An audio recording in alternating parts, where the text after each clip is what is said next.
Assalamualaikum warahmatullahi wabarakatuh. Semoga teman-teman yang menonton dalam keadaan sehat dan berbahagia. Perkenalkan, nama saya Muhammad Sauki Amin dari Sauki TV. Pada video ini saya akan menjelaskan mengenai listrik. Dalam kehidupan sehari-hari, kegunaan listrik sangatlah banyak. Dari menyalanya lampu, mencarger laptop, mencarger HP, dan berbagai hal lainnya. Listrik dalam kehidupan sehari-hari tidak hanya diam, tetapi juga bergerak atau mengalir. Nah, terus kenapa ya listrik dapat mengalir? Terus apa saja sih yang mempengaruhi listrik? Daripada kita sama-sama bingung, marilah kita membahasnya bersama-sama. Coba kalian bayangkan kalau kalian berada di atas perahu di sebuah aliran sungai.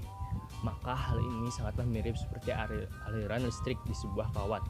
Ketika kita membicarakan tentang aliran sungai, sebenarnya yang mengalir itu adalah air. Seperti juga dengan aliran listrik, yang sebenarnya mengalir di sebuah kawat adalah muatan listrik negatif atau elektron. Aliran atau arus listrik adalah banyaknya muatan yang melewati pengantar listrik pada periode waktu tertentu. Secara matematis, arus listrik dirumuskan dengan I sama dengan muatan atau Q dibagi dengan waktu atau T. Satuan arus listrik sendiri adalah ampere. Nah, kalau arus listrik hanya mengalir pada satu arah arus listrik, maka disebut arus searah atau DC. Tetapi kalau arusnya bolak-balik dari kanan ke kiri terus ke kanan lagi, maka arus ini disebut dengan arus bolak-balik atau arus AC. Jadi terdapat dua arus, yaitu arus AC dan arus DC. AC adalah arus listrik yang mengalir di rumah kalian semua. Kalau DC terdapat pada alat elektronik seperti HP, kipas, laptop, dan alat elektronik lainnya. Nah, yang akan kita pelajari sekarang adalah arus listrik searah atau arus DC.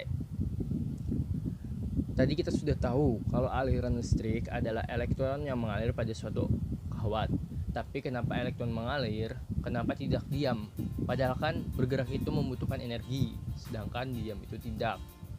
Nah, untuk memudahkan memahaminya, kita dapat mengibaratkannya seperti benda ini.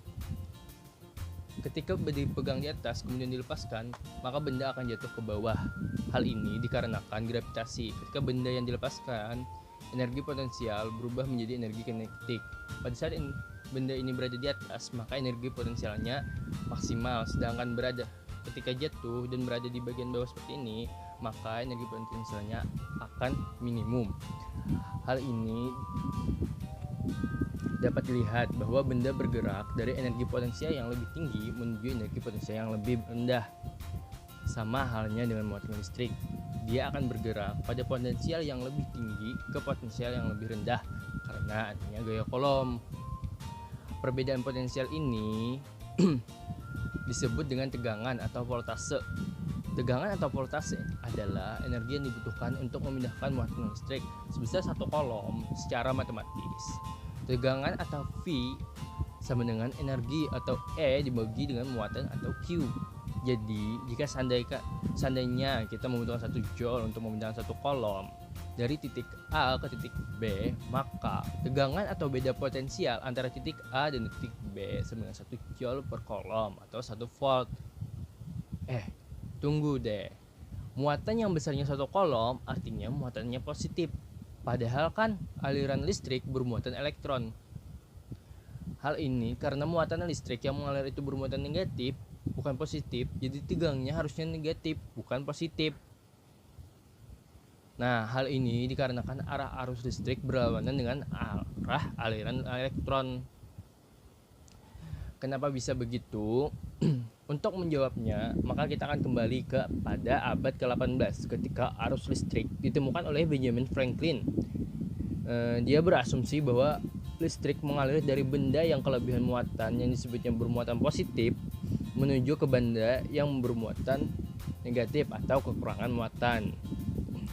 Baru pada abad ke-19 para ilmuwan sadar bahwa yang mengalir sebenarnya adalah elektron dari benda yang bermuatan negatif menuju ke benda yang bermuatan positif. Karena arahnya sudah terlanjur ditetapkan dan tidak terlalu berpengaruh secara konsisten, maka para ilmuwan tidak mengubah arah arus tadi. Oke, kita kembali ke konsep tegangan. Tadi jika kalau kita Kalau kita mau listrik mengalir dari rangkaian listrik itu, kita harus memiliki tegangan di rangkaian. Tuh, misalnya pada baterai. Pada baterai, potensial yang lebih tinggi diberi tanda positif, sedangkan yang lebih rendah diberi tanda negatif. Arus listrik akan mengalir dari kutub positif ke kutub negatif, sedangkan elektron mengalir dari kutub negatif ke kutub positif. Semakin besar beda potensial kedua titik tersebut, maka semakin besar arus yang mengalir. Tapi tidak hanya beda potensial yang menentukan itu. Sama seperti arus air, arus listrik dapat diperlambat atau diperhambat. Biar mudah, kita dapat menganalogikannya seperti air. Misalnya, ada air yang mengalir di suatu pipa yang di tengahnya kita letakkan spons untuk menghambatnya. Maka air itu akan terhambat dan akhirnya susah lewat. Tetapi karena spons memiliki pori-pori yang dapat dilewati air, maka air masih dapat melewati spons walaupun hanya sedikit. Sama seperti spons tadi yang dapat melewati air, walaupun jadi lambat, ada material-material yang tetap dapat dilewati oleh muatan listrik, tapi tidak seefektif kawat atau kabel listrik yang sering dipakai. Jadi kalau material ini dipasang di rangkaian listrik, maka akan menghambat arus listrik. Dalam rangkaian, benda ini disebut dengan hambatan, atau bahasa Inggrisnya adalah resistor. Satuan resistor adalah ohm yang ditulis dengan huruf Yunani omega, di mana bila kita meletakkan 1 ohm resistor pada suatu rangkaian dan tegangan 1 volt, maka rangkaian tersebut akan mengalir arus listrik sebesar 1 ampere. Semakin besar hambatannya, semakin kecil arus yang keluar dari resistornya.